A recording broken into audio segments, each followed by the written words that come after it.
Hey guys, I don't know about y'all, but I totally dig that happy little intro tune while we have the countdown going on. So, big shout out to Nick from Two Brothers Comics for that awesomeness. Really enjoyed that. It is Thursday night, so it's time for Shop Talk Haven Comics. I'm Josh Olive from Haven Comics, and we've got a lot of fun in store for you tonight. So, appreciate you guys sticking around after we play this really cool intro video because we have it and we hate to waste it.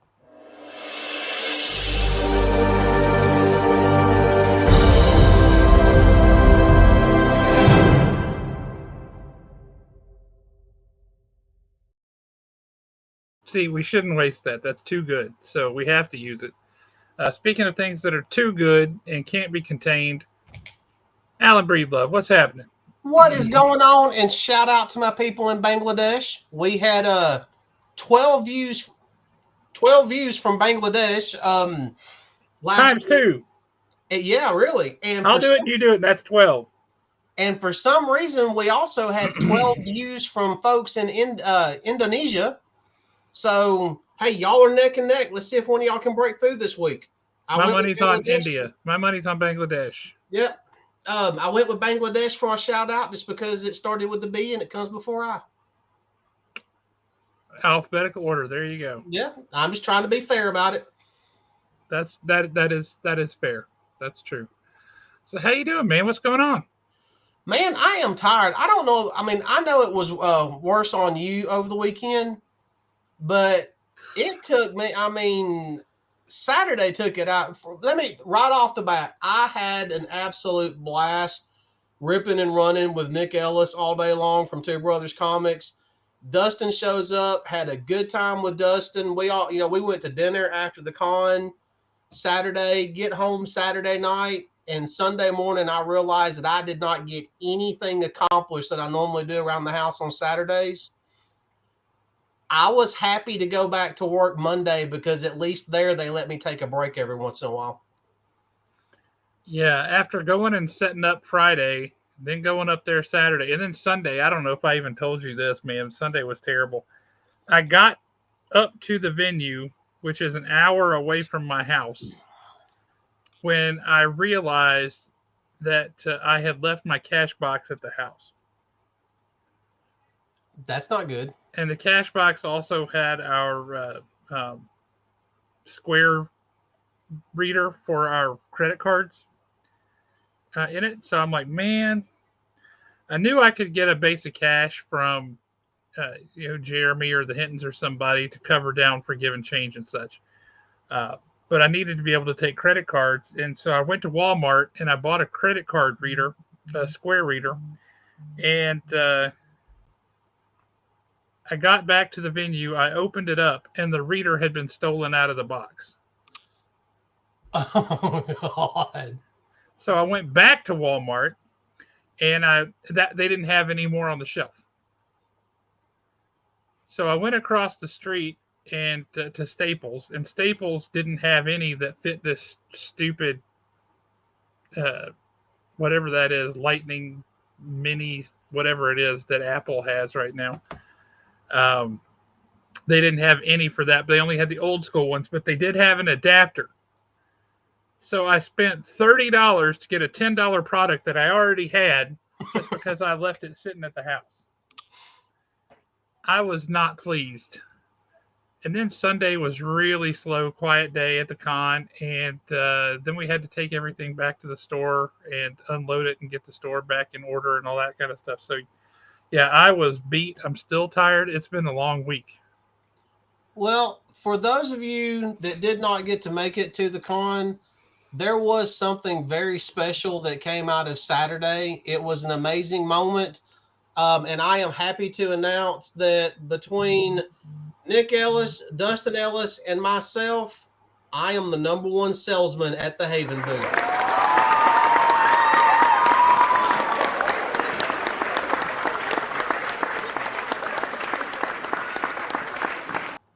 Nobody can sell a Hot Wheel toy like me.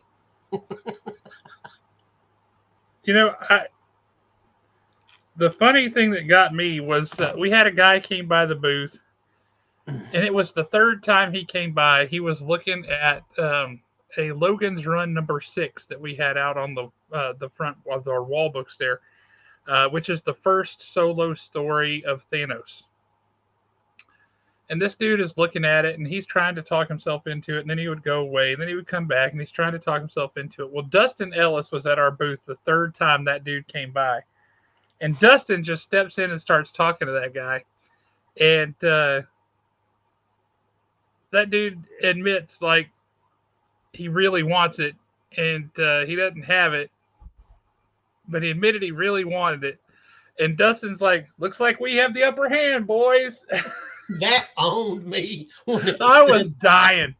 And Dustin was negotiating that dude down. Ended up selling it to him. And Dustin's like, I will contribute $5 out of my pocket to sell that. It was very funny. But yeah, looks like we have the upper hand, boys. That one I was dying. That was great. Yeah, let's see who all we got in the chat before we go launching into that. We've already kind of halfway there, but we got Tots in the house tonight. Hopefully he's getting to stick around this time. We've been missing him. Hey Kyle, what's happening, man? What's up, Kyle? Bill Fisher, what's up, brother? What up, Bill? Nick, what's going on, Nick? How you doing, bud? We've been talking you up.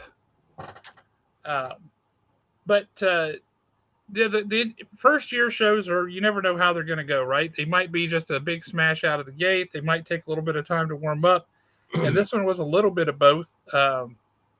It started quiet, it ended quiet, but there was a big rush in the middle that was pretty good. There were a lot of folks it was a collector's con, so it wasn't just comics. But there was a guy across the way from us that was selling vinyl. There were a lot of toys, Funkos, all that kind of stuff. All kinds of things that these guys had out at the show. But you could tell there were a lot of guys, big fellas in overalls and cowboy hats kind of wandering around with this expression on their face like, yep.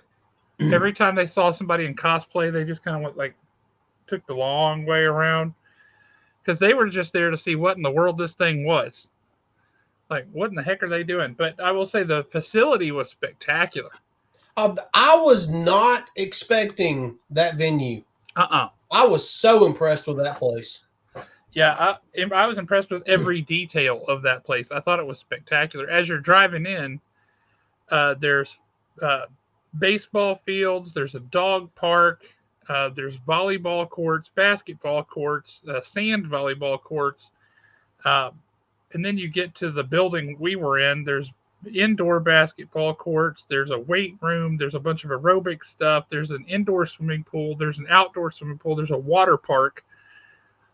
It's an incredible venue for the people, the citizens of Albertville, to enjoy, and it was fantastic. And the quality of everything was top notch. I mean, there was nothing shoddy about it. There was nothing on the cheap. Just really, really surprisingly good venue. Really enjoyed that. Yeah, I mean, my thoughts on the actual con itself, for anybody that did not go to it. Oh, you're welcome, Kyle. I had fun doing that. But for anybody that did not go to the con or did not watch the live stream that we did Saturday, it was basically a mini version of the Huntsville Pop Culture Expo. There were some, there were some booths there that we don't have at the Pop Culture Expo. It was really laid back. Josh is right. It seemed like right around lunchtime, it got real busy. And then the Alabama game come on and it died. I mean, just nosedive. As far, and I know that there were some people that I talked to and, in and around Huntsville that's like, well, I don't really feel like driving all the way to Albertville. It's an hour drive and it was worth it. There was not a ton of people there. You could actually take your time, go through stuff. The guy that had the booth that you were talking about across from you, the vinyl booth, That was a really cool booth. He had some cool stuff in there if you're into vinyl, or if you And just we're not talking Funko Pops, we're talking records. we're talking records. If you were wanting something, just even if you're not into vinyl records, if you were wanting something just like like an off the wall collector's item, I mean, it was really good for that. I was surprised at the amount of Funko Pops there. I really was. Maybe they stood out more just because it was a smaller con. I don't know. But all in all, I mean, it was well worth the hour drive. Well worth hanging out all day long. One of the best things about it to me was we actually had time to hang out and talk to Brian Silverbacks, to talk to Stephen and Lily Butler, to Yep. to talk to Steve Hinton and his wife. I mean, it wasn't just a constant mad rush, and I mean, on some level, it kind of felt like some oddball family reunion, just being able to hang out with Yes. everybody and talk. Yep. And I mean, we talked about art, hung out and talked to Corbin Delaney for a while, talked about art, talked about comics. I mean, it was overall, it was a really, really, really good day. It just really was. And I Oh, wouldn't like to say really anymore. yeah, it was fantastic. I will say one of the smarter booths that was set up there, and it's a small con for this and probably not as necessary, but at a big show like the Expo, at a show like Dragon Con, something like this would be spectacular. There was a booth with a licensed massage therapist. She had the chair out, and you could get a massage there, like $20 for 15 minutes or whatever it was. And yeah, that's a great idea. Yep, that was a very good idea. I know Jeremy was over there, and then I went over there, and I was glad to, like, right, she hit that 15-minute mark or whatever, and she's like, okay. And I'm like, I'm just now getting relaxed. Come on now, let's do this. Let's keep going here. But no, that was a great idea. One of my favorite things, as always, getting to hang out with the different folks, getting to meet a couple of other new vendors, things like that is always good. Stephen and Lily Butler, always amazing, and they were fantastic. Lily Butler's doing some great stuff, and she's really making a name for herself now, which is great. She's getting some credits in the Archie Comics books, things like that, which are awesome. Will really help her career. Uh, but Brian Silverbacks was there. The guy who's actually running around in the Mandalorian suit was there. He did something else too. I don't remember what, but he's been in The Walking Dead. Of course, everybody's been in The Walking Dead. Butterbean was there. Some anime, one or two anime folks were there. It was a really good little lineup of guests for a first year show for a show at that size and that location. There's a really great lineup. But one of my favorite things from the show was I got a couple of commissions that made me very happy. And Well, see, I don't know if you've seen both of them. I felt awful about halfway home. I realized that I never walked back over to Silverback's booth and purchased the two prints that I was wanting to purchase. Well, you should feel awful. I do. I feel awful about that because I still want those prints because I saw one of them on his Instagram page today, and then got mad at myself all over again. Well, this will make you feel better. This is what I got from Stephen Butler. I was wondering who he did that for because he posted it on Instagram. Yep. Yeah, that looks great. How awesome is that? Yeah, that looks great. I mean,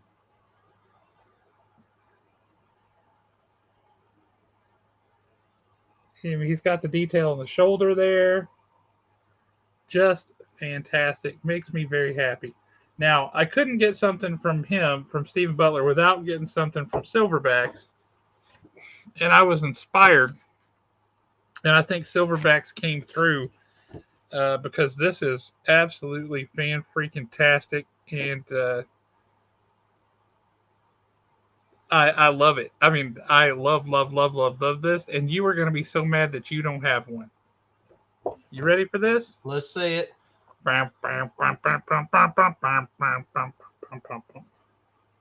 Oh, that is cool. Oh, and he's slicing the cobra's head off. That is awesome. Look at the little flecks of blood all over.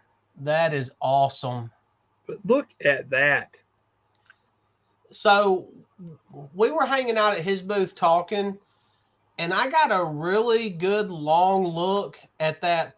Let's just say that one watercolor painting that he did. Yes. That thing is even more beautiful in person. It really is. I fully agree. I mean, absolutely gorgeous. Haha. I trust me, I am too, Kyle. Yeah, it just occurred to me because I was like, I don't know why I've never asked anybody to do it before, but I'm like, Snake Eyes chopping the head off of a cobra. And I did specify because I sent that to him in a message on Facebook. I was like, not a dude, but a cobra. Yeah. It's a symbol. It's symbolic. But the way he caught that, the action that's happening with the sword, the blood splatter everywhere, the like aerosolized blood with the spray of the blood, and then the stream. I just thought that was super cool, and that made me really, really, really happy. Yeah, that is. I mean, yeah, that is awesome. Okay, Lisa got a commission from Lily Butler. I knew that she was getting one, but I never saw what she got. I can't show it to you, but she did like an anthropomorphic raccoon wearing an apron and taking like bread out of the oven. Yeah. And then like in a circle around is like croissants and hot cross buns and different kinds of bread. It was really cool. Just a really cool kind of cartoony style looking thing, but it was awesome. Well, believe it or not, I didn't get any art, but you're not the only one that got something G.I. Joe at the con. In fact, yeah. I have been looking for one of these out in the wild for a while now because I've never been able to find this one on Hasbro Pulse, and you have it behind your head, but I finally got my barbecue. I'm so excited. And would you like to know why my barbecue is better than your barbecue? Because it's yours? Exactly. I don't know if you can see it back here, but I just got in Snow Job, and I've got the Snow Serpent, and I've got... Hey, let me switch here with you. Yep, switch. Oh, nice. The Trouble Bubble. I know there was an article online that I read yesterday, day before yesterday, that Target has got their releases from Hasbro Pulse. Yeah. And it was Firefly, Grunt, the Crimson Guard, like 3 of them, 3-pack, yep. And Tunnel Rat. But apparently some of the Targets have messed up and they have priced Grunt at $11.97. So I've been looking for that one. If you find one, get 2. Oh, don't worry, I will. Oh man, yeah, that was incredible. Did you see what he did for Steve Hinton? No, Man, Steve told him, he's like, look, like old horror comics kind of a deal here, right? Like there's a lady looking out through the porthole of a spaceship, and her buddy who's on a spacewalk out here, it's like giant tentacles are wrapping him up. But then inside the spaceship, like coming down from behind her head, is the tentacle from one that's inside the ship too. Yeah. And it looks straight off like it could be a 50s horror comic cover, just a sci-fi horror comic cover. It is beautiful. It's just black and white with a little bit of a kind of a gray tone to a smidge of that. Such a cool look. Well, once again, I did not get art, but I did get something from Stephen Butler. and I got the Lady Death, Spider Death cover that he did. There you go. He did sign it down at the bottom for me, so I'm extremely happy about that. And for $20, I could not beat it. No, you could not. I had to have it. I mean, extremely excited because that, whether you like Lady Death or not, that is just an extremely cool cover. All of his Lady Death covers that he did, where he was doing the Captain America and all of the kind of homage covers that he did of Lady Death in the appropriate styles for those covers, have been amazing. Yeah, the Lady Death Frankenstein cover, absolutely beautiful. Excellent one, yes. Beautiful cover. Yeah, he's done several of those, and I mean, they're just really cool to have. And then, you know, it just wouldn't be a con if I didn't buy something from the Hintons. Yep. So I did pick me up a couple of Daredevil back issues, nothing major. That right there is one of my all-time favorites. This one? Yes. Yeah, that is a good one. Great book. I am slowly but surely working on a complete Daredevil run. I'll have it one day. You know, it's like everything else. I'm not in a rush. It's kind of one of those, I may see 10 copies of it. And out of 10 copies of it, only one of them's actually mine. I feel like it's mine. So I'm taking my time. Well, I got one in that I think is yours. All right, let's see it. You ready? Let's see it. Yeah. She's beautiful. Look at her. She's beautiful. Look at that. I was hoping for a 6 on that, and I got exactly what I wanted. Check it out. Oh, she's going to look nice. Yeah, that's a beaut right there. So much more important to the history of comic books than Fantastic 411. Oh, for sure. But yes, I was trying to figure the right time to spring this on you, but I thought that was a perfect intro. Well, I saw it in the text messages the other night. Yeah. You knew the grade, but you didn't know it had come in yet. I didn't know if they were going to you or if they were going back to Dustin or how that actually works, so I was just kind of waiting. It came to me. That is awesome. That's how badly do you want it? Badly enough to see you Saturday. That's going to go right up there with my Moon Knight 1 and my G.I. Joe #1. Heck yeah. Mm-hmm. Where it belongs. Exactly. Yeah, I don't know what it is. I mean, Stiltman is such an obscure character.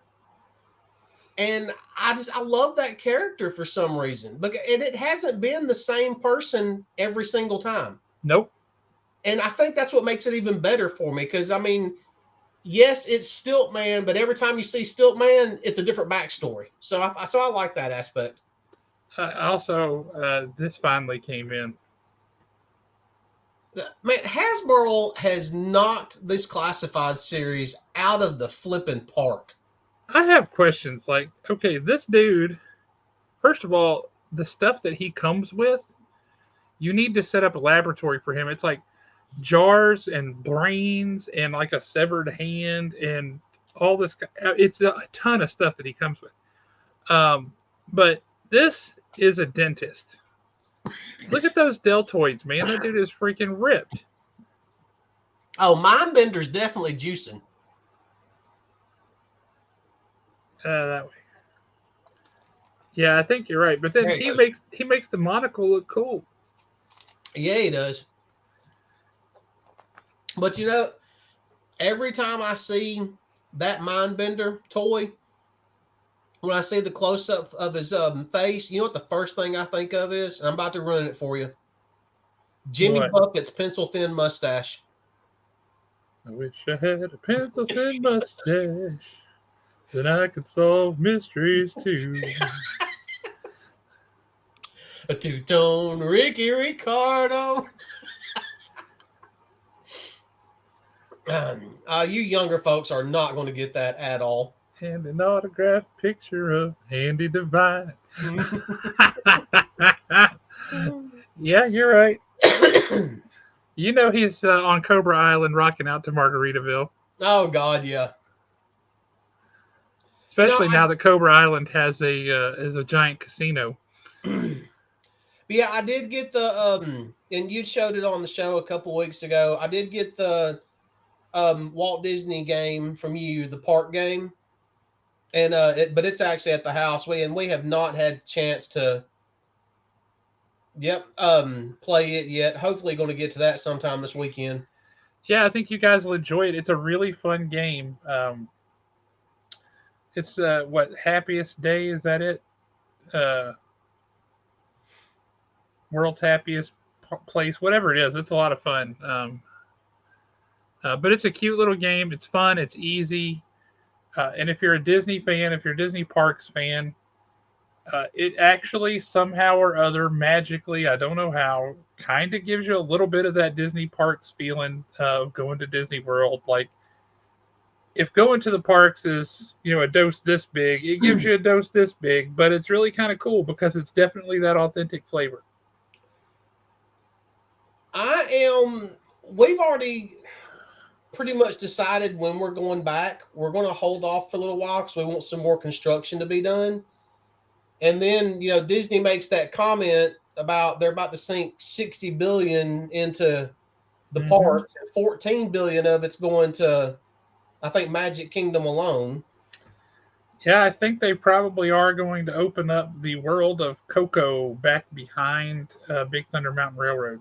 See, I mean, I like Coco, but I was really hoping that was going to be the the fabled villain land that we've heard so much about that never came to be. Yeah, I don't think they're going to do that there. They might, but it just from a place perspective that doesn't make any sense. Coco makes a lot more sense there. And honestly, that whole flower bridge going over to the Day of the Dead or the World of the Dead, that would be so cool, kind of deal. Just if they can pull off some kind of an effect with that, would be amazing. Yep. And when you look, plus, if we could finally get good Mexican food in the Magic Kingdom, if you look at what they did with the walkways in Pandora at night, yep, I think they could easily do something like that with the bridge going over at least at night anyway. Sure. You're probably not wrong about that, Bill. Of course, 2025, they should finally get back the rights to the majority of their Marvel characters to use in the parks east of the Mississippi. You think they'll actually get them back? 2025 is when the license that Universal had for them runs through. On some level, I'm surprised that Disney has not bought Universal yet. And I'm not talking about just the parks. I don't know if they got the kind of money it would take. Oh. Well, I mean, they did pull off the Fox deal. They did. Technically, and this is weird to me, the Fox deal was not an acquisition. It was a merger. I wonder if that is why Alien and a couple of others are actually being published under 20th Century Fox or 20th Century Group or whatever they're calling it. Yep. That has that little Fox logo in the bottom corner. Yep. Absolutely. Which I think that's really cool. I mean, I've got no issues with that whatsoever. I like the way that it looks. Speaking of which, guess what came out this week?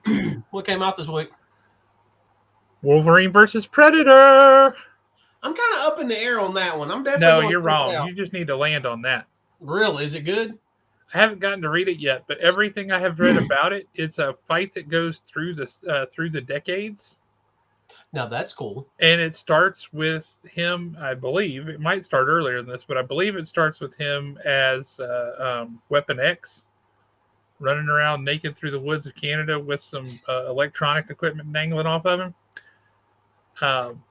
But they have different artists for each issue, which it takes place in a different time.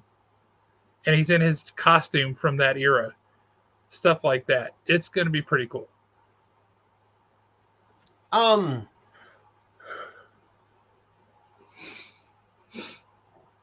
As far as up for grabs, mine's definitely not up for grabs. I've actually got, believe it or not, I'm about to have two of them.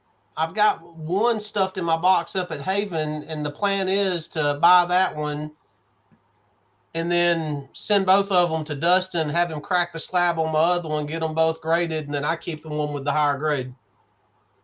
That's my plan. And Pretty good plan. And the plan would take longer to come to fruition if somebody would tell me that Larry Hama is coming to the Pop Culture Expo next year, because I'd get him to sign both of them.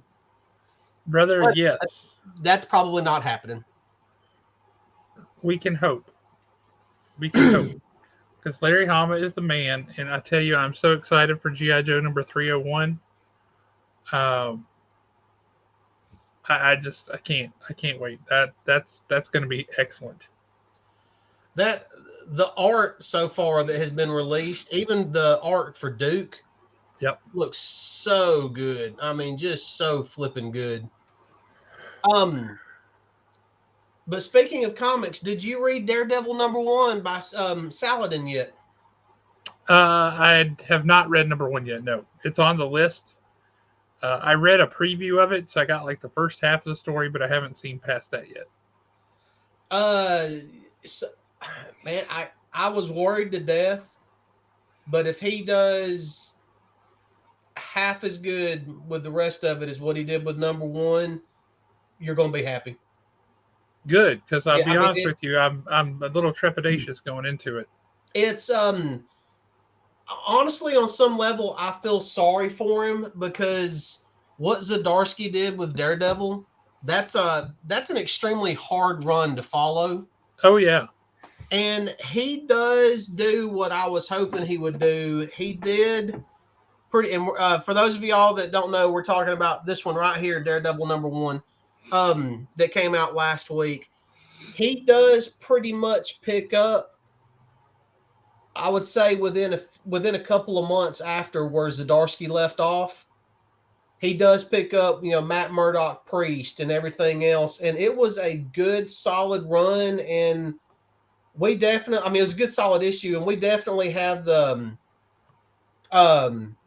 supernatural element in this one that we've had in the past with, especially when, oh crap, what was his name? Mephisto's son. Black. Mephisto Jr. Yeah, Mephisto Jr. We definitely kind of have a little bit of that element in there, even though it's not him. It was really good, and there's a couple of scenes that'll kind of tug at your heartstrings a little bit. Can I just say something about this book? Right, hold it back up. That I never thought in a million years that I would ever say. What's that? That's John Romita Jr. art that I like. Yeah. That cover's awesome. Yeah, it really is. Trying to make sure there's no glare on the bag. Yeah, that cover is awesome. I really like it. Yeah, if anybody is wanting to, and in case y'all hadn't figured out by now, I do enjoy me a Daredevil comic book from time to time. From time to time. Yeah, from time to time. If anybody is wanting to check out Daredevil and they don't want to go back and read all the stuff that Zdarsky did, last week was your perfect jumping off point. Jumping on point, yeah. I think a couple of people might have jumped off, and I think they jumped off prematurely. And we talked to one of them Saturday. It was just a really good, solid issue. The price tag, $6.99. Do not let that scare you. This is an oversized book, and it's a thick book, and it's worth every bit of $6.99. And these did not come out and go through the roof or anything. I'm sure there's some covers out there that might have went up in price some, but as far as the main cover, if you want a good book, if you want a good #1, this definitely pick this one up. Now, I did have another that I had no expectations going into, because I really didn't know what the story was supposed to be about, and ended up absolutely falling in love with this book. This is a one-shot from last week. Y'all have no excuse whatsoever not to pick this up, and that's Werewolf by Night #1. Oh, that was fantastic. So flipping good. I enjoyed the heck out of that book. Especially the ending of it, when she turns around and she sees Jack Russell as a human. And it's like, looking a little scruffy there, aren't we, Jack? The only thing I didn't like about it was that it's a one shot. Like, why are you limiting me like this? This would have been such a great jumping on point just to start the series. Oh yeah. The art was good, the story was good. The fact that, I mean, we pretty much we have two former lovers that are fighting the same cause. You know, they got to team up. I mean, and it was just perfectly written. And I would love to know the backstory of Elsa Bloodstone and the vampires that she took the private jet from. Yes. That would have been so good. But yeah, this right here, I'm glad it came out now, but it would have made a great Halloween issue. Y'all got no reason not to pick this up. You don't have to know anything about the characters. He pretty much tells you flat out who he is, and you pretty much know flat out who she is, and they're both on the same mission. And that's all you really need to know. Just a great read. What else do we have? We'll save those two because I've only got a couple more. I had a light week. Darth Vader issue 38, Dark Droids. Never bet against Vader. And this was another issue that proves that. Only bet against Vader when he's facing his own son, and even then, his own son couldn't kill him. That's true. So it was just another good issue. You don't have to read the entire Dark Droids to understand what's going on. Basically, the Emperor and another politician have sent a group of Star Destroyers to destroy the Executioner with Vader on it because the droids have taken over. And what does Vader do? Vader ends up winning and then flies off at the end of it. It's just, I can't hype Vader up any more than what I have in the past. I am going to hate to see an end come to these books, but it's going to have to come sooner or later. I still got my money on issue 50. I think issue 50 is where they'll end this run. So, but yep, Vader, Dark Droids, issue 38. Next up, I don't know which one to go with because they were both so good. They gave my AMSRs the little tinglies when I was reading them. They were so good. Madness, issue 2 by AWA Studios. Oh my God, that issue hit so hard. Oh Lord, have mercy. Oh, yeah. The madness. It's a hard one to even describe what's going on in there. She tells the story of how the power came to be. She tells the story of a girl, and maybe it's some type of entity. I don't know what it's supposed to be. Nobody does. That's the scary thing. I mean, is it something that she conjured? Is it an entity? Is it an alien? Is it a demon? You just don't know. But let me tell you what. It's her imaginary friend. That whole scene at the frat party. Oh man. God. This was, yeah. I mean, I don't even know how to describe this. It's just so good. And it's really hard to describe because, I mean, okay, so at the end of it, we have the madness standing there. Yep. And I do love that line. If I'm feeling generous, I'll pull the rest of your intestines out. Yep. That was great. Oh, and I'm not feeling generous. What is the madness now? Is the madness a combination of the little girl and Raven, which was what that entity was called? I can't remember the little girl's name. Is it a combination of their psyches? I mean, is it something completely and totally new? I don't know. And I don't mind not knowing because it's awesome. As far as revenge is concerned, the madness takes revenge to an entirely new level. Oh, yeah. Because the Punisher's got nothing on her. Yeah, Punisher would run from this chick. She literally goes all the way back to the company that designed the bomb that was used and started killing them. Yes. And I loved how she did it too, like just dropping that piece of the bomb that they're like, what the? Well, that looks like a piece of, but that can't be because we only built one of those, and that was used to kill that super chick and her family. Uh, and she dropped it from just straight above their heads, and then she comes flying down and like, oh, see, now you done admitted it. That was a mistake. Yep. And if anybody's curious, look at the name across the top of that book. That's right. You knew it was going to be good going into it. JMS. That says Yep. it all. But what? Oh The my artwork's God. beautiful too. Oh yes, artwork is gorgeous in it. But then I made the mistake of reading this and then following it up with Sins of the Salton Sea issue 4. Oh, yeah. I was done for the night. I bet you were. I could not read another comic book after reading these two comics back to back because everything else was going to be disappointing. Yes.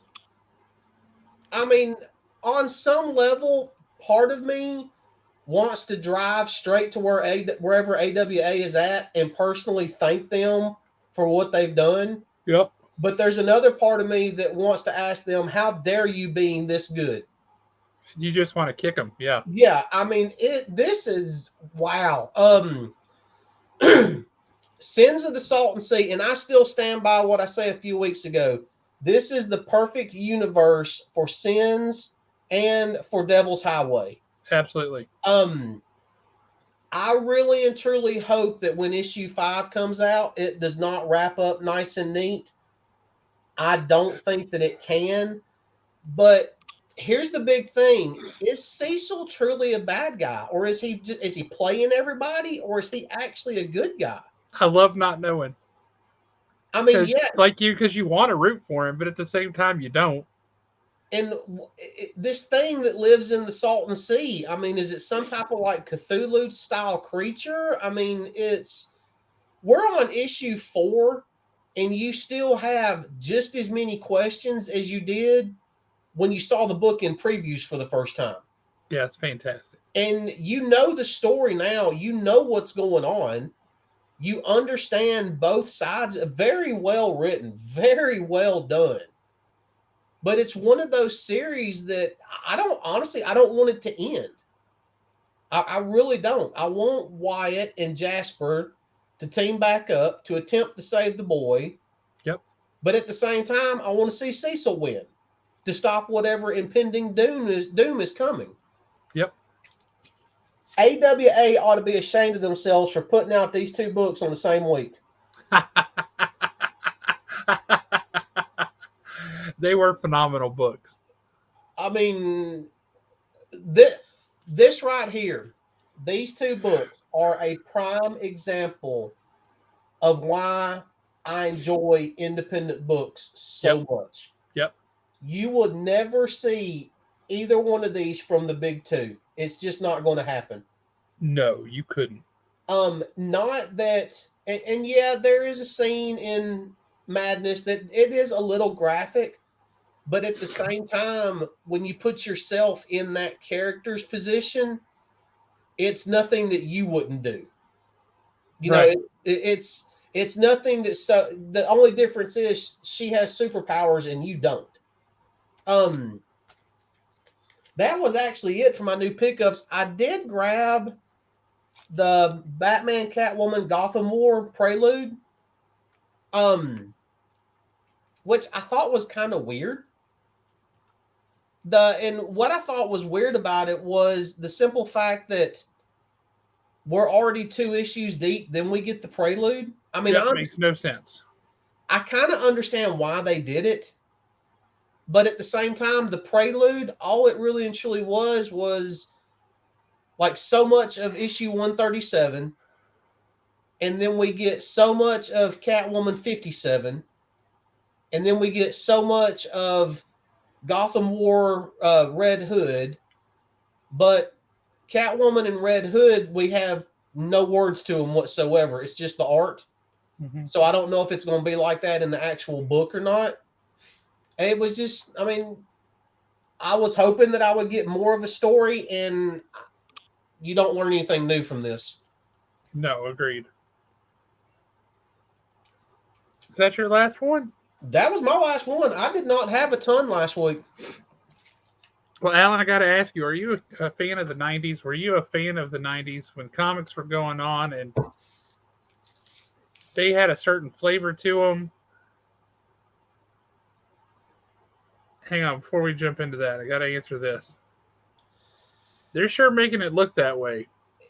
It does look that way, but I don't think so, but it sure does look that way. yeah, I think it's going to be one of those where it's part of the plan to try to get to Batman mentally, to make it look that way. But at the end of the day, no matter who writes the Bat and the Cat, there's still feelings between the two. There's still, I mean, even Zdarsky covers it when he was in the alternate universe, when he said that, no matter what dimension or no matter what universe I'm in, she'll always be my Selena.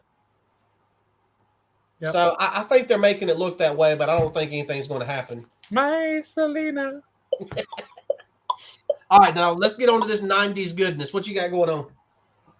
Brother, yeah, it's 25, 30 years removed, but if this had come out in 1995, you would have not shaken your head at it at all because it's written by Ron Mars and it has art by Ron Lim. Okay. I'm not normally a great big Silver Surfer fan, but I was feeling nostalgic and I thought, you know what? It's Ron Mars and Ron Lim back together again, doing Silver Surfer. And this was a fun book. It's Silver Surfer. You've got Warlock in it. You got a little bit of Marvel in it. You got a little bit of Quasar in it. Never cared about Quasar. And then you get Mephisto. That sounds like an odd combination for a Silver Surfer book. What's not to love though? It's a hoot. It's a hoot. And if you want to have a little bit of a nostalgic moment, you want to jump back 30 years, this is a great way to do it. Is that a one shot or is it going to be a new ongoing? It's a limited series. Okay. It's like kind of 5 like Silver issues. Surfer Black? Yeah. Okay.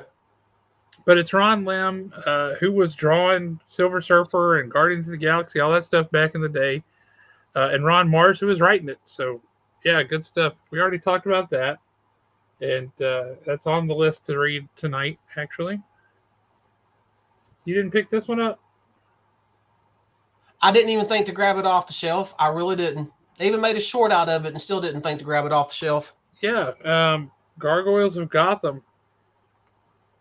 It's a dark story. By dark, I mean like, I'm going to see if I can show a panel here. If you can see what's happening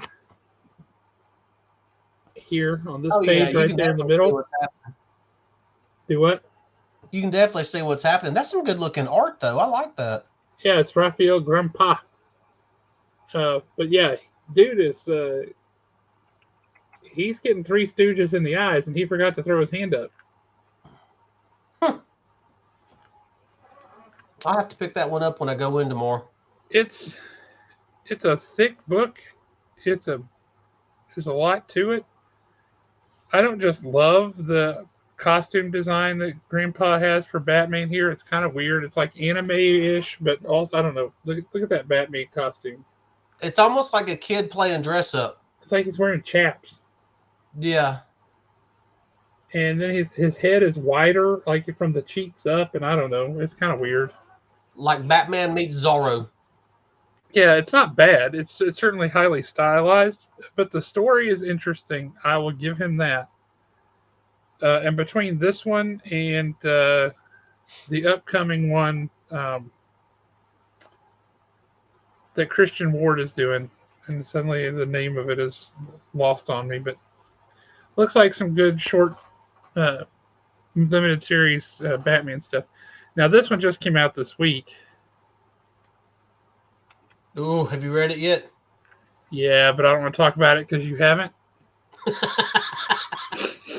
Do we get a thumbs up or a thumbs down?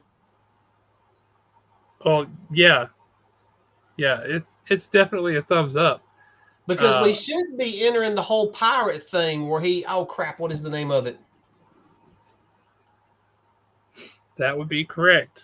It was a play. It was mentioned in a few issues back, and it was a place kind of like close to the beach somewhere. Yep. And it was where they kept a lot of stuff. Yeah, like some type of vault. Mm-hmm. Okay. It might have been in previews or something that was released a few weeks ago, but it showed Nightwing kind of dressed like a pirate, somewhat hanging off the side of a ship. Yeah, that's the cover of the next issue after this one. Okay, yeah, because that was one of those that the second I saw the cover of it, it was like, okay, we got Nightwing and we got pirates. We're definitely headed back there. I mean, what's not to love about that? That shot of him on the bike, that's just awesome. Yeah. Just great stuff. Great book. Excellent book.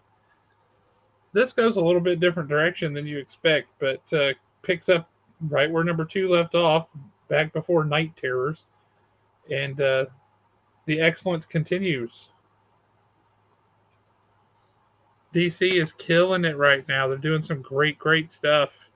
And I got to tell you, this one came out this week. I will not. I will be at the shop. And if I did have the option of going to a show this coming weekend, I have to confess I would be going to Memphis, because just about any comic book creator you can think of is going to be there, and that's pretty much a pure comic book show. We have actually got several birthdays that we're celebrating Saturday evening. So I'm definitely not going. And see, I can't wait to get my hands on that one either. I just got to tell you,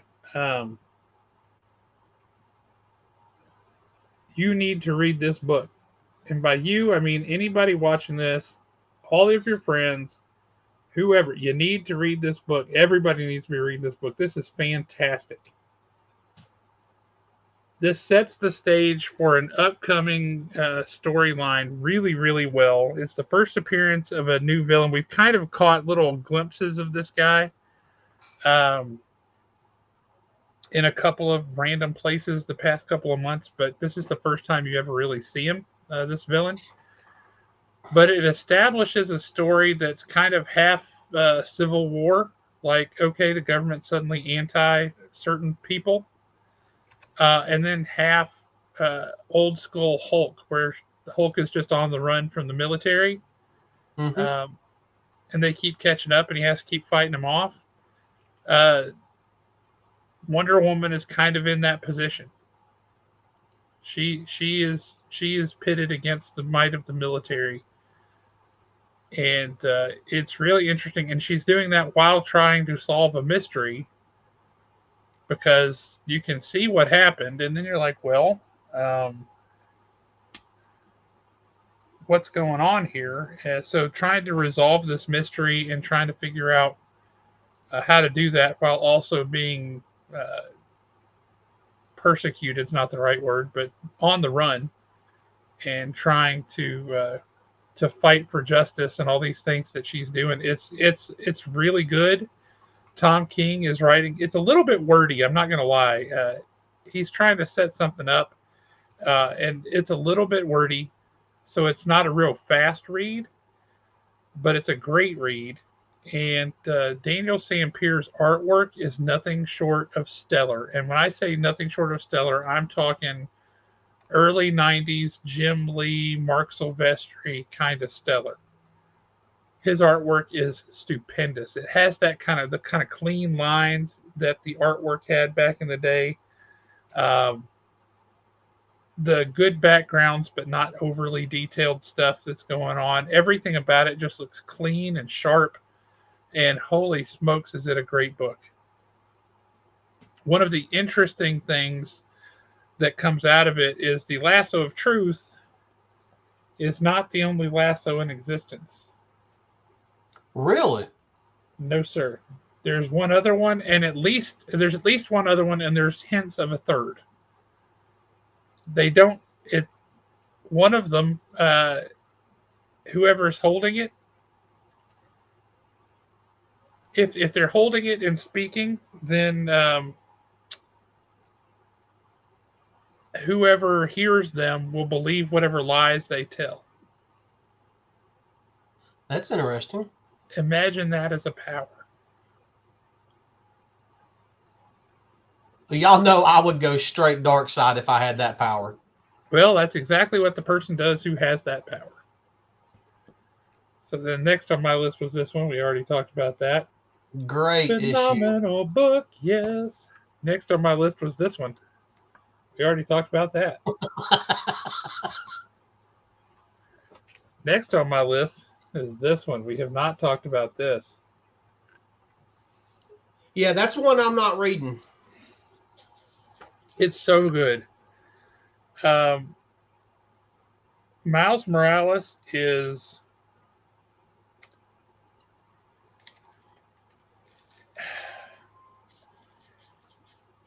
it's so refreshing to have a young Spider-Man like Peter Parker used to be, who his wisecracks and stuff really are him covering up like insecurities.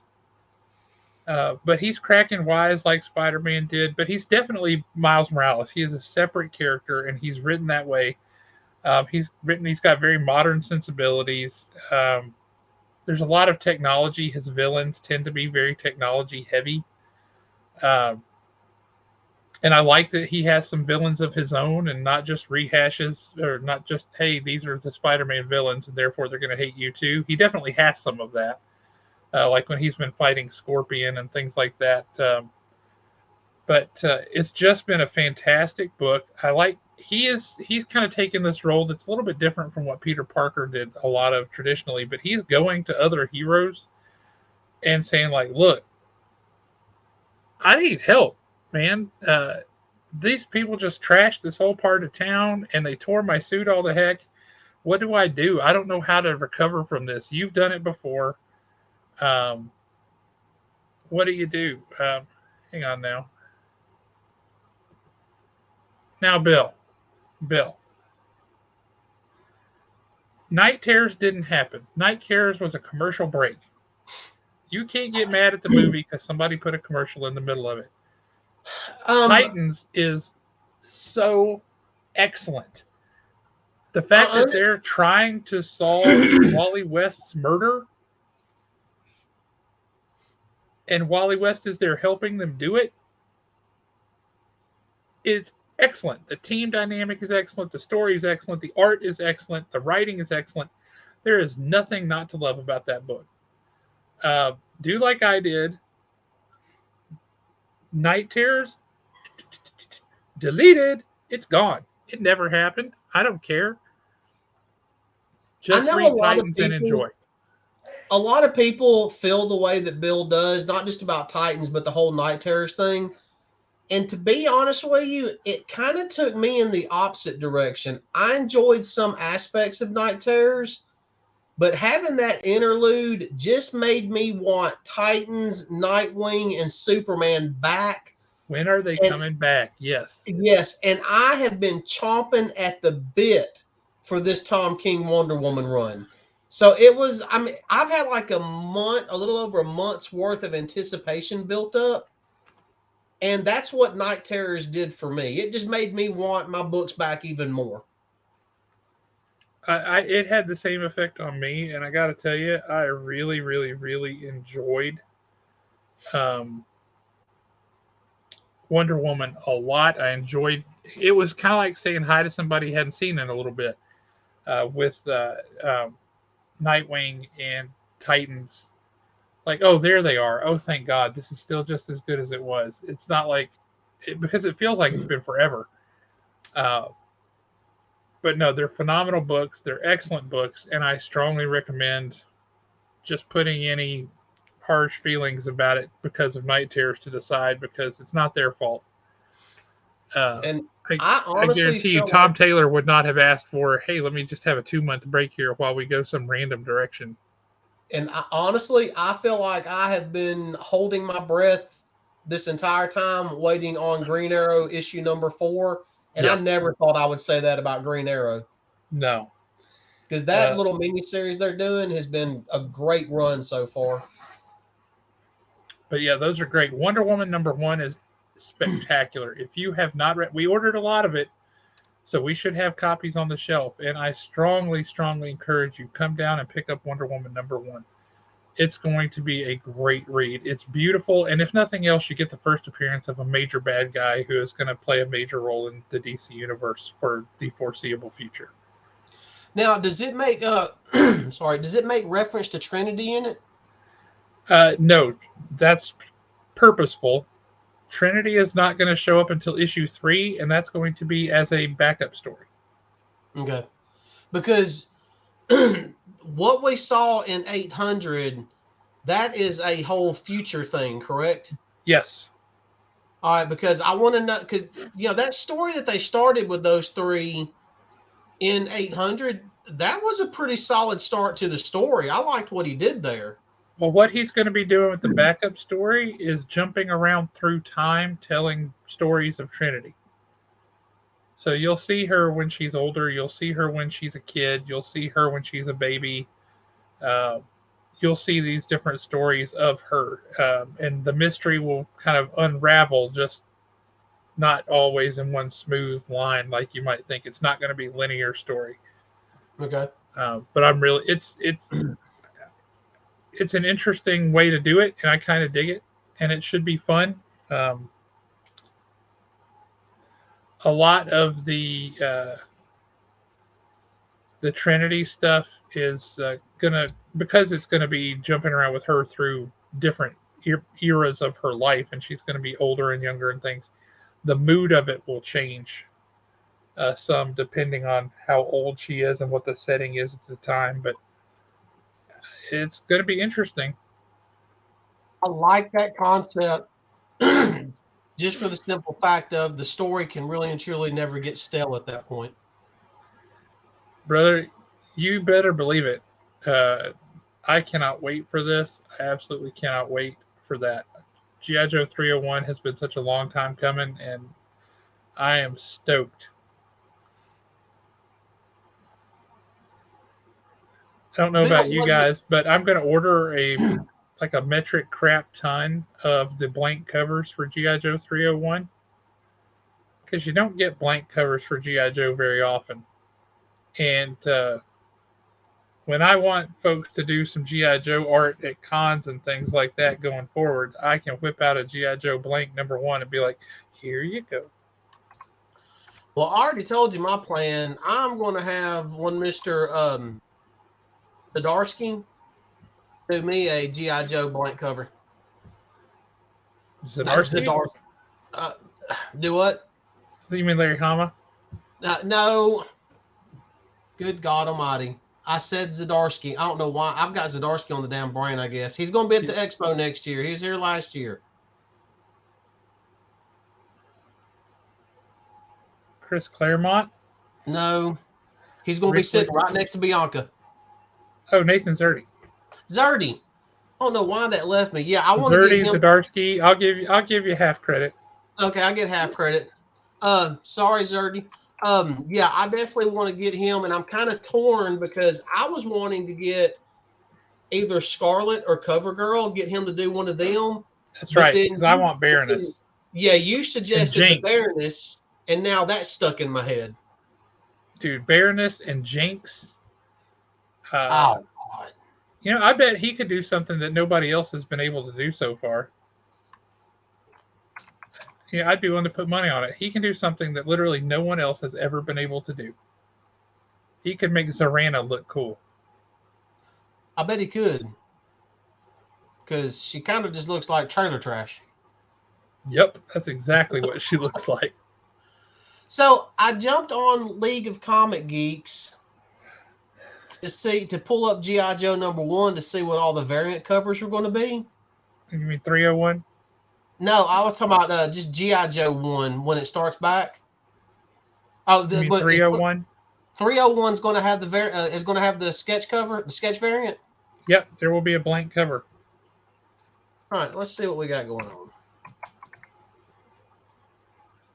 I already put in an initial order for 15 of them. I normally order like 3 blank covers. I ordered 15. But it's something, while you're doing that, I got a bit of news for you that I don't know if you've seen yet. All right. Do you know who's going to be writing the Avengers? No, who? Let's just say you're about to start reading the Avengers. There's really and truly only a small handful of people that could take me to the Avengers camp. So, but one of them is about to do it. Zdarsky, Correct. Taylor. No, Zdarsky going to write Avengers? Yep. Okay. Pump the brakes. Time out. That was announced yesterday. Somebody needs to get to Nick Ellis right now, because I am saying this, and Nick Ellis will be the one that throws this up in my face. At 8:06 p.m. on September 1st, 2023. You mean 21st? Yeah, no, September 21st.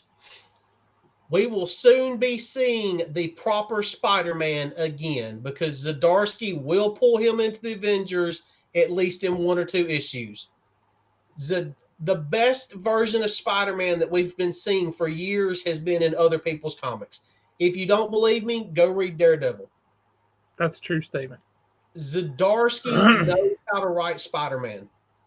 Well, he wrote Spider-Man. He wrote that the one that Kubert did the cover where he was pulling his shirt apart like this and he had the mustard stain on it from the hot dog, and yeah, that was Zdarsky wrote that. Hopefully we will be.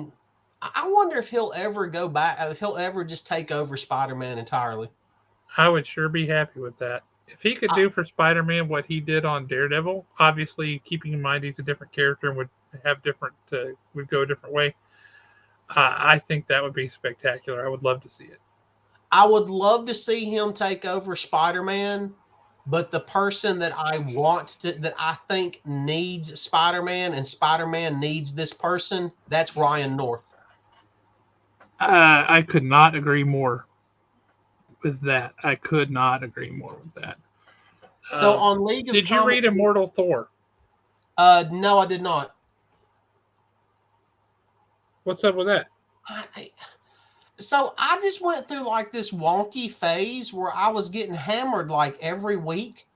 And it seems like maybe it was a bunch of mini series that I was reading or something. And now I'm all of a sudden getting nothing and I'm a little confused.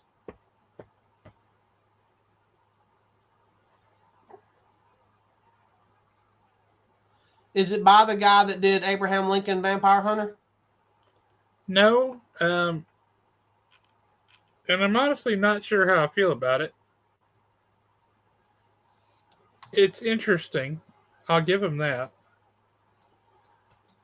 We'll see where it goes. This is one.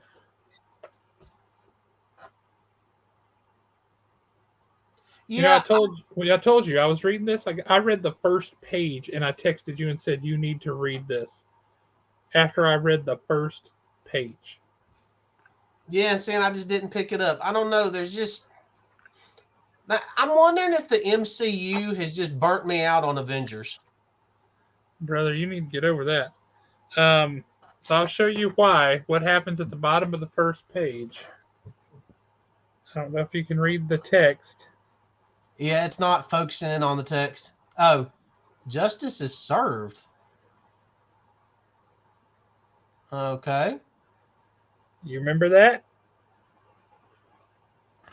You remember back in the day? It sounds familiar. Yeah, it should. In the mid to late 80s, the killer who lured, for example, all of like those B-list villains to a bar out in the middle of nowhere and then blew them all away. Not Sin Eater.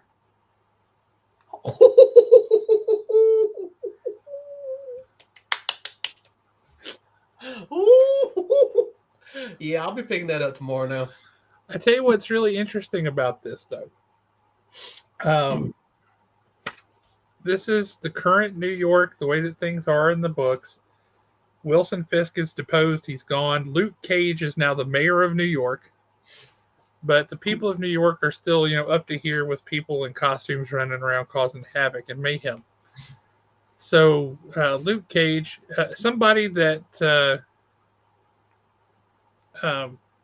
the Wasp threw into prison or caught and took care of at the end of her last miniseries, is in jail, and he's the guy you just saw who had a bullet in his head. Luke Cage calls her in to say, "Hey, we got a problem. Your guy just got shot in the head, and you just brought him in here. You're the only one I can think of who has the wherewithal to be a regular person and walk around in civvies and do this job. Here's the deal. Not only did your guy get shot in the head, but at more or less the exact same moment, 4 other people also got shot in the head in prison behind bars. We don't know who did it or how they did it. Can you help figure this out?" And so it's her going down and trying to figure this out. And then what happens after that? It's so good. Hey, man, good to see you, Steve. Stay out of trouble, brother. It is so good. It is really, really well done. It's written by Al Ewing. Or is it his wife? I think it's Al Ewing. No, it's Al Ewing. Yeah. So it's Immortal Hulk dude. Okay. It's just excellent. Really, really well done. I think you would like it. All right, I'll have to check that one out then. You got my interest peaked with Sin Eater. Dude, like I said, I got to the bottom of page 1 and I'm texting you. When I see somebody shoot somebody in the head and they say justice is served, I'm like, no. Sin Eater is one of those villains that does not get the credit that he deserves. And he could be so much more than what they've done with him. And he truly has, with the proper writer, Chip Zdarsky, he has the potential to be the darkest creator, the darkest character they've ever created. He certainly has that potential, yeah. And at the same time, he has the potential to be the bad guy that you root for. Yeah. But this has got this very modern day film noir kind of feel to it. If it just had somebody saying like, and then the leggy dame walked into my office, she was 5. That if it had that kind of dialogue in it, the image would be complete. But no, really, really good. And when I say, if I text you at the bottom of page 1 of a book and say, "Dude, you need to read this," you got to trust it. Come on, man. That's saying something, right? I'll give you credit on that one. Trust me. So yeah, that's I have books from this week that I have not had a chance to read yet, like the new Captain America #1, also by J. Michael Straczynski. Gonna need to be reading that. Looking forward to that. A lot of good stuff, folks. A lot of good stuff. So yeah, those of you who are in here in the chat right this minute, what are y'all reading? What's something you're reading that you think we need to be talking about? Share with us. Let us know. And if you're watching later, feel free to leave it in the chat then too. We'll see it. Yeah, leave it in the comments, because every time somebody makes a comment on these videos, we do get a notification. And yep. I do try to respond to every single comment, except for the one that keeps telling me that they've got so many years professional experience and they can take my YouTube channel to the whole new level. I'm not responding to you. Please stop. Whatever we ticked, whenever we crossed the 500 threshold or whatever it was, I get 3 or 4 emails a day and 4 or 5 messengers on Haven's Facebook page a day. That's the exact same thing from a whole bunch of bot accounts, all guys with Middle Eastern names or Indian names, depending on which day it is. Sometimes it's one, sometimes it's the other. Um, but they're all saying the exact same thing, and they all have. I don't know if you've seen this, Alan, but they all have pictures of you in their message. Um, with doing one of your pull list reviews. It's a picture of Yeah. you, and it's got like a red circles and arrows pointing to it, saying what's wrong and what you're doing wrong, and or what we need to fix to make the channel better, and how we need to drive our search engine optimization and all kinds of things. It's hysterical. My favorite one is we keep getting this message, and it's a woman, and it's definitely, I want to say she's probably Indian or something, but every single time, everything that she lists that we're doing wrong, the only way that she would know that was if she could see it from my point of view, what I see behind the scenes. And I'm like, you don't know if I'm doing that or not. So please stop. I'm going to like your comment because I at least give everybody a like. But yeah, and even on the pull list, if y'all think of something on the pull list that I haven't talked about or something we hadn't talked about here, leave us a comment. We'll go grab it and read it. I am not scared to read something. No, I there's so mean, many good books out right now. I had somebody ask me the other day, like, is there even any comic things? Are there even any comics worth reading? And I'm like, what are you talking about? Are there any comics worth reading? I said, even if you are 100% disillusioned with the big two, there are so many comics worth reading. You could have a full pull list every week of books that are amazing without having to ever get a book from Marvel or DC.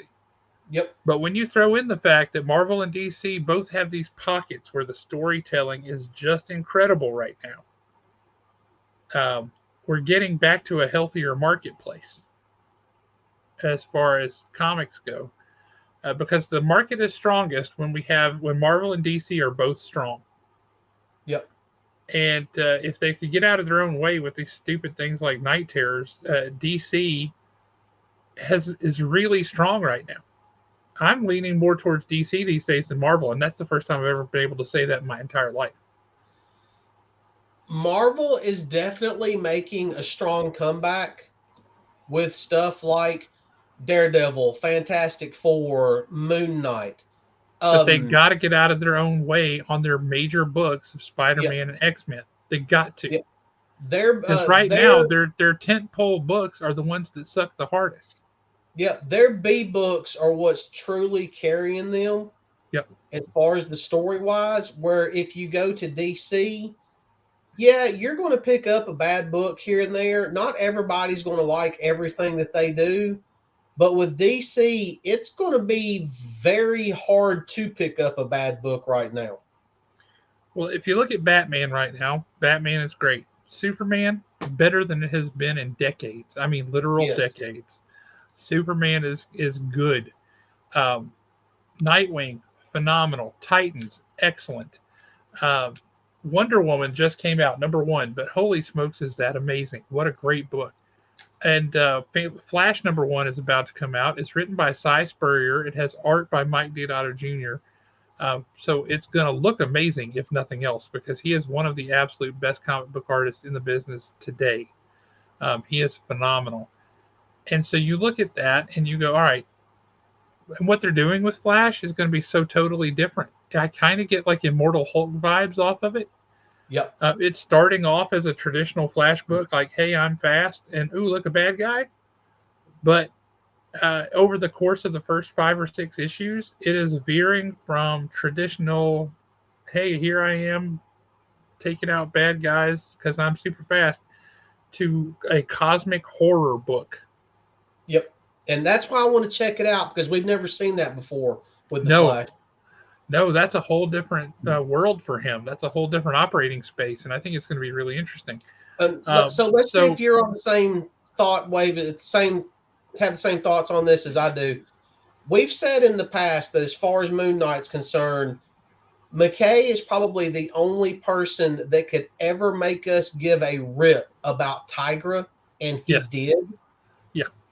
When you jump over to DC and you go to Superman, Dawn of DC, Williamson has done the exact same thing with Silver Banshee. I never thought I would care about Silver Banshee, and then in one issue, I was like, "Oh, we need to know more. Give Yeah. me more." Yeah, the great ones can do that. I remember an issue of Thunderbolts back in the day when Warren Ellis was writing Thunderbolts. He had a story that featured a character that was created in the 70s, kind of an American Indian version of Captain America, sort of, called American Eagle. Total throwaway character. Nobody ever did anything with him. He was useless. Um, Warren Ellis wrote him into 2 issues of Thunderbolts, and I wanted to read that dude's ongoing series from day one. Like, Yep. I need to see more. Where is this guy's book? Because I need to read it. Never got it, but I really wanted it. I think I will. So I did that video a couple of weeks back about currently Marvel's best runs. Yeah. I need to go ahead and do the video for DC because DC has got a lot of good stuff right now. Oh yeah, Mark Waid writing World's Finest. Great point, Bill. And World's Finest is great. They never did put those out in trades, and I completely and totally missed the boat on that. We'll see about that. They may be putting them out in trade. They just may be behind. I don't know. But no, that's been great. Because I was thinking about it the other day. I wanted to do a Marvel video for that, and I wanted to do a DC video, kind of like a premise of comic books for beginners, but still some good information for the old heads like us. Yep. But then I thought, if I'm going to do Marvel and DC with my love of independence, I need to do an episode for independence. And then when I started thinking about it, I'm going to can't just do one. You're going to have to break that down. Yeah, Image, Dark Horse, got to have their own. Mad Cave, yeah. I mean, stuff like Scout, Titans, all them. Yeah, I can put them kind of in one. But man, it's as weird as it's going to sound. As far as stories are concerned, it's almost like we're in some type of renaissance. I absolutely agree.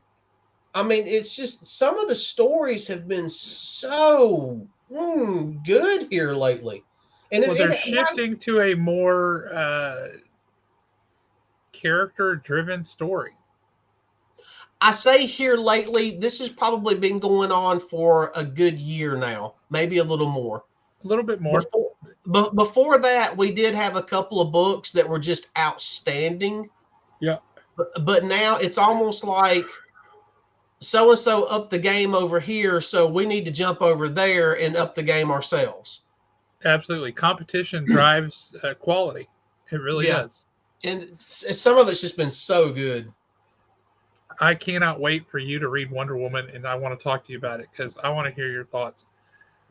Well, here's what I try to do. Saturdays is pretty much get stuff done around the house. Yeah, I pick up my books on Fridays. Saturdays is to get stuff done around the house. Then, family time Saturday afternoon and Saturday evening. Sunday mornings, when everybody's in bed, that's when I read all my comic books. Yep. I just sit there, quiet room, drink coffee, read comic books, and then Sunday nights is when I film the pull list, pulling the curtain back a little bit for y'all. So yeah, I'll be ready to talk about all that by Sunday afternoon. I'm looking forward to it because I got to tell you, Wonder Woman #1 is so good, and I have such high hopes for Flash, which again, I've never said in my life. I never have cared much about Flash. Just kind of a big so what. I liked Flash in the late 80s, early 90s. I mean, I liked him. He was okay, but I wasn't going to go and read a comic that he starred in. Yeah, I thought Flash... Like, when your main villain is Captain Cold or whatever, I'm like, come on, dude. See, I liked him because some of his villains were quirky like that.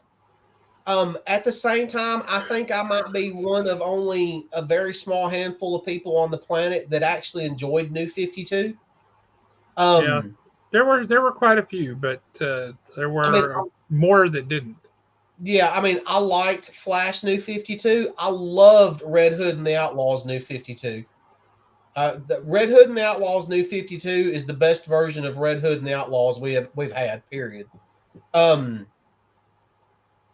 but Flash was never one of those. He was always on my radar. I enjoyed him in stories, but it was never like I just had to search out his books. So now, but I'm definitely looking forward to it now because we're going to get something so radically different than what we've had before. I hope that one of the things that we get is to see Barry Allen as the detective. I wish we saw more of Batman as the detective. He's supposed to be the world's greatest detective, yet he rarely detects anything. He doesn't put the clues together. He just has a computer and then he goes out and punches people. Um, they put him in a very reactionary kind of position. I like the stories where Batman's a detective. Barry Allen is a great detective, and we never, ever, ever see that. I would love to see more of that. Yep. That I would. That I would. So, what else is going on with you? Anything else you're looking forward to in particular here in the next week or two? Um, Green Arrow 4 should be out next week. I'm definitely looking forward to that. That was, I mean, I'm not that big of a Green Arrow fan. I picked that up. And I'm going to be honest with y'all. Just completely and totally honest with y'all.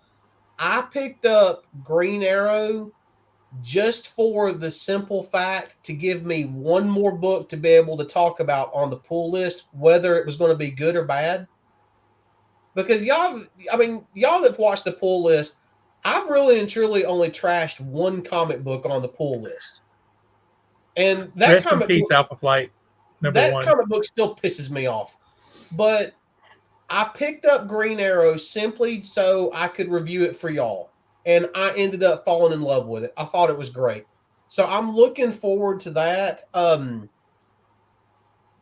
There are several books coming out next week that I am looking forward to simply because they're back. Action Comics is back next week. Um, I believe Conan 3 comes out next week. And if you're not reading Conan by Titan Comics, you are missing out. You are denying yourself a great read by a really good independent company that's got the potential to go to the next level. Is there a lot of lamentation of the women in that book? No, none whatsoever, or at least none that we've gotten to just yet. Okay. But we have definitely driven our enemies before us. Excellent. Have you not been reading it? We sold out of it before I could. Um, a really, really, really good book. As far as books along those lines, and when I mean along those lines, I mean more established characters. Right.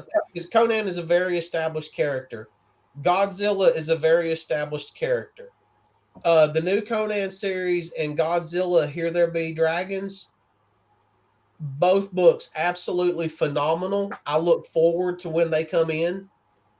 I'm glad Dustin rather, is finally going to get caught up on Here There Be Dragons because I can't believe he's been slacking on reading that. Did you watch Babylon last night? No, I missed it. I was working. Yeah, he's picked them up and he's reading them with his son, and he enjoyed the first issue. We knew he would. Oh yeah, yeah. If you like pirates and you like Godzilla even a little bit, what a great read. Speaking Yep. of Oh, Godzilla, Godzilla versus Kong versus the Justice League is coming up soon, yep. and I gotta say, dumb as it is, I'm looking forward to that. That looks fun. Is that going to be 4 or 6 issues? 4, I think. And there, bless you. I believe it's a one shot that I'm looking forward to, and I don't even know if it's made the sign up list yet. Um, if it has made the sign up list, it was one of those you already signed me up for, and I just kind of saw my number and kept going. And that is the DC's one shot for Sandman. Oh yeah, that was Yeah. on the sign up sheet 2 months ago, I think. Oh, was it 2 months ago? Yeah, Yeah, that's coming up soon. I'm definitely looking forward to that one. Yep. I mean, we got some killer books that are out now, and we got some books that I'm looking forward to coming out. So, I mean, it's just a good time to be reading comic books right now. You read Moon Knight 27 by this point, right? Yes. I was trying to explain to a guy at the shop the other day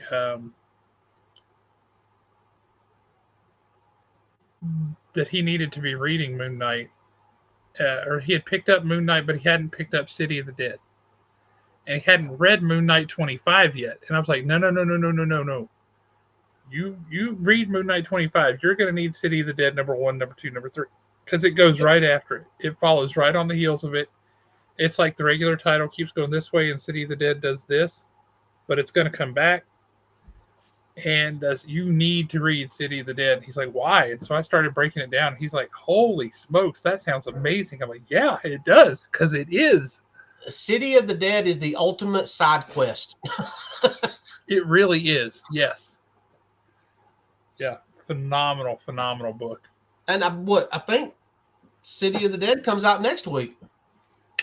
Correct. Mm-hmm. Yes, you are correct, sir. Is that issue 3 or issue 4? Issue 3? I think it's 3. Might be 4. Whatever it is, it's good. I think 2 is the one that ended with just like Damascus. Yeah, and him captured. Yep. So maybe it is 4, because I want to say 3. It shows the after effects after he got captured. Have you read? Yeah, it is issue 3. I got it right here. Have you read Catwoman 57 yet? That come out this week? I have not. I definitely want to get my hands on that because I am enjoying Gotham War. It's really good. I begrudgingly am enjoying it. I wish that I weren't, because that's a big story with a lot of parts. But I am enjoying it. It is a big story with a lot of parts, but at the same time, he is. The only way that I can think of saying it, and it even relatively makes sense, that's going to be an absolutely beautiful blanket when he's done sewing it. Oh, absolutely. Absolutely. I like the way that he's got the Bat family, like, seeing what Selina's trying to do and what she's talking about and going, dude, I think we should leave her alone. But Bruce being Bruce, he's like, leaving it alone is the same as condoning it or helping, and I can't do that. Yep. So the tension that set up was really interesting. And that one guy dying, that's what sent it all over the edge right there. Yep. That one random dude. Ooh, I got Death Dealer coming out next week. I got Death Dealer and Conan coming out in the same week. Oh. That might be a singularity. We might be creating a black hole that cannot be recovered from. I follow Opus Comics, who does Death Dealer, on Facebook, and apparently they got a bunch of books coming up. Yes, they do. They've been adding to their library pretty heavily, and they've got some stuff coming out that looks really good. So I have a question for you. All right, what's that? Why haven't you had them come on the show yet? They are not that easy to get in touch with. I'm going to have to try through Facebook, because all other means of getting in touch with them, it's you try to find emails and everything, and it'll take you to like some music producer in New York or something like that. I mean, it's really weird. Yeah, it's I've been trying. I have been trying. What else do we have? And you know what? I know you're probably not watching this, Kyle Higgins, but shame on you for taking the month of October or September off. It's been October, whatever the hell month you took off. Shame on you. I need Radiant Black 26 yesterday. That's hysterical. Yeah. I You never, need both copies of Radiant Black 26. and yeah, I really do. I really do. Radiant Black has just been so good. I really need to find another comic book that sends me over the edge like Alpha Flight 1 did, because I hadn't trashed anything. I need to trash something. You're probably not wrong. Let me see if I've got anything that would fall under that header. Looks like there's a ton of independent comic books coming out next week. Yep. Is Bug still reading Scarlet Witch? Is she still liking that? Yeah, oh yeah, she's still reading it, and I keep trying to get her to jump on the pull list and do a breakdown on it, but I wish she would. It'd be great. you know, it's really weird. If she didn't have school tomorrow or dance tonight, she would be sitting right here behind me, and she might answer like a random question about it, but she will not get on the pull list to save her life. Interesting. Well, to each his own, I guess. Now, one Yeah. thing that I do not Weirdly, like, this time around, in this tiny little stack of books I have, uh, just this just, tiny little stack of books that I got there, Alan. mm-hmm. I got nothing that's worth trashing. Unfortunate for you, I guess. It's good for me. Well, I think the only reason why I need to find a book to trash is just to kind of spice up the pull list every once in a while. I don't want it. I don't want it getting stale and everybody thinking, "Oh, he just loves everything."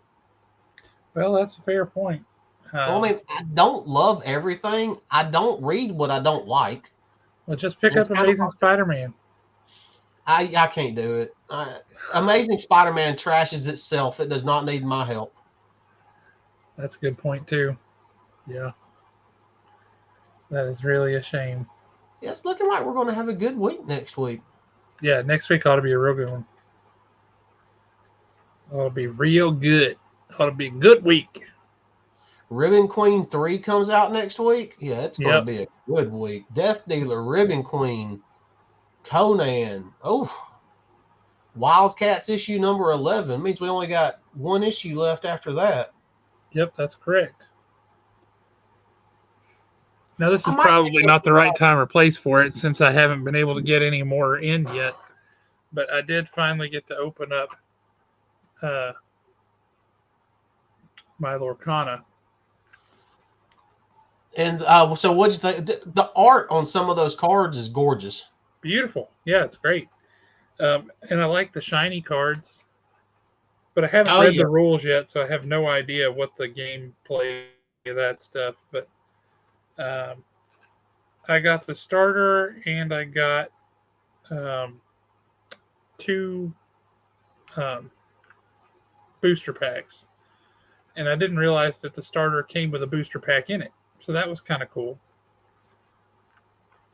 Did you check out that the link to that app that I sent you for your phone? Not yet. If you will, I actually downloaded it, and it's for anybody that wants to know. Bill Fisher's who sent it to me, and the app is for Android and Apple, and it's literally the name of the app is like Lorcana TCG, and I'm pulling it up now so you can kind of see it. I don't know if it's going to be a little bit too bright. Yeah, it's a bit blinding. Yeah, that's a There little you go. better. There you go. But it'll teach you how to play the game. Wait a minute, which way am I going? You can actually start a game and keep up with it on your phone, or this is something that I like. If I can, hang on, I'll get back there. You can click on the catalog. Come on. Try this. Let's see if this will help any. There we go. That's better. You can click on the catalog and you can actually go through and like select a card and then you can put how many copies of that card that you have in there, and then it will. Let me see if I can find one. I mean, I've got one on here. You really can't see it, but like this just in time Maui right here, up in the top corner, it has a 3 because I have 3 of those cards. Okay. So yeah, you've I mean, I think it's a great idea for the app. You can actually keep up with what you have. So if you do go to a con or a card shop or something, and you're looking for cards, you just pull out your phone, pull up the app, and you'll know exactly what you have, and you can verify it right there in front of you before you go wasting money on a card. I know that Floodborne, I believe, is supposed to release in November. And they're talking about the same type of release. They're going to release it at the specialty shops first, and then like I think a month later or a couple of weeks later, they're going to release it at the big box stores. But they're supposed to have an adequate amount this time around, supposedly. As long as it's not the Ravenburger people who screwed up this release, because this was insane. And what? Ooh, there he is. Nosh. Dude, Nosh, great to see you, man. Good seeing you, brother. Yeah, no doubt. I have not forgotten about you. I was looking for some of those books over the weekend and really didn't come across a ton. I did, but they weren't in that good a condition. So I didn't want to go snatch something up if it wasn't in good condition. That's fair. But yeah, apparently there's already one particular card, and I saw let me see if I still got that thing on my phone. It was actually like some little release, and apparently not. Dude, apparently hope you're feeling better, man. But in Rise of the Floodborn, apparently there's one particular card, and it looks like it's Belle, and it's like she's got a hood on and like a bow and arrow, like she's hunting or something. Mm-hmm. And apparently that card's already making waves, and it's going to be a highly sought after card. So if you end up with one of those, hang on to it. Or sell it to a sucker. Yeah, or that too. Or give it to a bald fat man whose daughter collects those cards. That works too.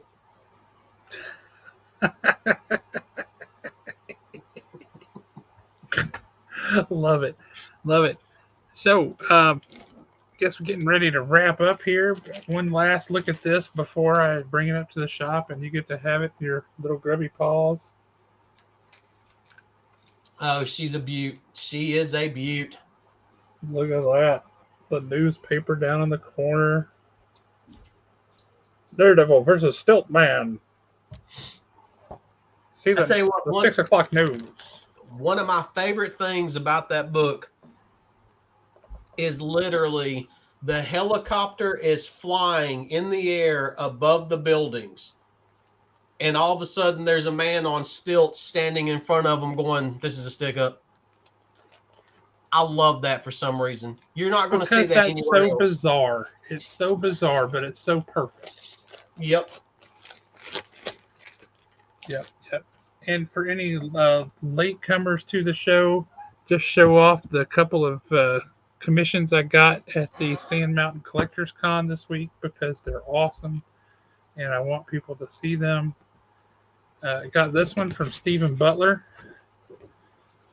Some awesome snake eyes.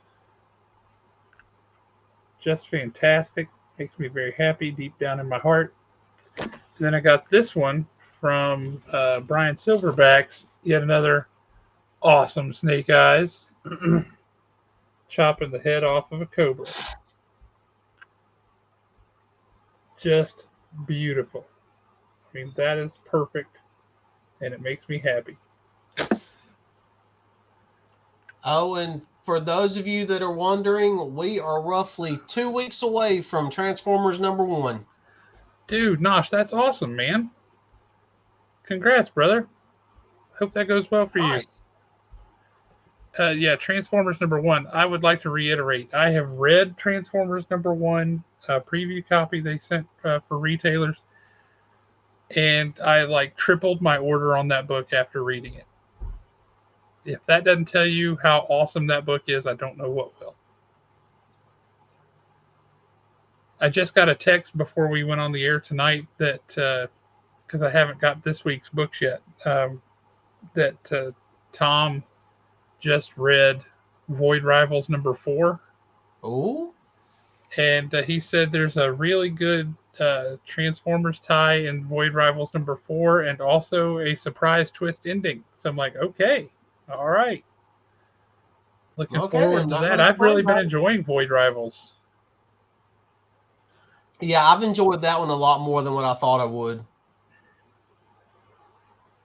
I'm trying to scan right quick to now we do have, and I know that some people just enjoy #1s. We do have Power Girl #1 coming out next week. I might Yep. pick that one up just to give it a shot and see what's going on. I think it's just going to be a limited series. Yeah, it's supposed to be. I was trying to scan to see if we had any decent Halloween issues coming up. The publishers, for some reason, don't seem to understand when Halloween is any given year somehow, and they often put out books after the fact. Like they come out in November. It makes no sense. Or they come out the day of Halloween instead of early in the month so that we have a long sales tail on it. The one book that's an exception, it's a weekly book that's coming out, is Star Trek Halloween, where it's on the holodeck. It's Okay. a Star Trek horror story all told on the holodeck, and it looks awesome. I mean that's some fun stuff. This is driving me nuts because this keeps falling over, but I got to get new earbuds. The left ear has gone out on it. So unfortunate there. Well, I think the next thing I'm going to do is buy a better webcam. That also works. Yeah, I'm a reckon. Get you that ADP. We will see every hair in your nose. Please, y'all just want to see these 3 hairs on top of my head. I know how y'all are. You know, if you let those go really long and get some mousse and some style that up, you could pull off a really good um, strong guy from X Factor back in the day. Well, it's a good thing that the shutdown ended when it did because I was only about a month away from pulling a Gallagher.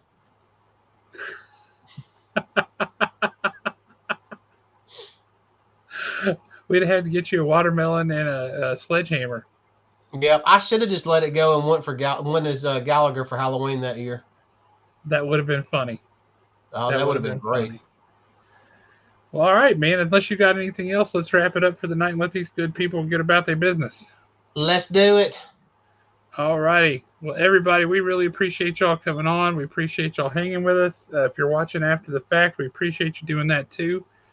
Um, if you give us a like, do all those things, sub to the channel, we certainly appreciate that. Every little bit helps. What happened to a guy who would question guests? Um, we switched over from the quiz show format a while back. It was really, really hard to keep up with, and it was really challenging to get people to come on the show every single week to do the trivia stuff. Um, so we switched over to more of a format where we would just chat, and we do have guests on a fair bit. And we've had some killer guests on Tony Harris, Brian Haberlin, Jim Valentino, Kyle Higgins, Mark London. Joe Duffy, Mark London, uh, Bart Sears. I mean, we've had incredible guests come on this show, and we've got more lined up to come back. But yeah, we're having a really good time with this, and things are going really well. We enjoyed doing the trivia stuff. It was just really, really hard to keep up with. Um, so yeah, we switched away from that a while back. Uh, we might bring it back out, trot it out sometime for a special event or something. That'd be fun. Uh, but in the meantime, man, you guys have a great night. Nosh, congratulations on your new business, brother. I hope that goes well. And we will catch you guys next time, I guess. See if you guys have a great night. And we'll catch y'all next Thursday because that's what we do. So y'all have a great night.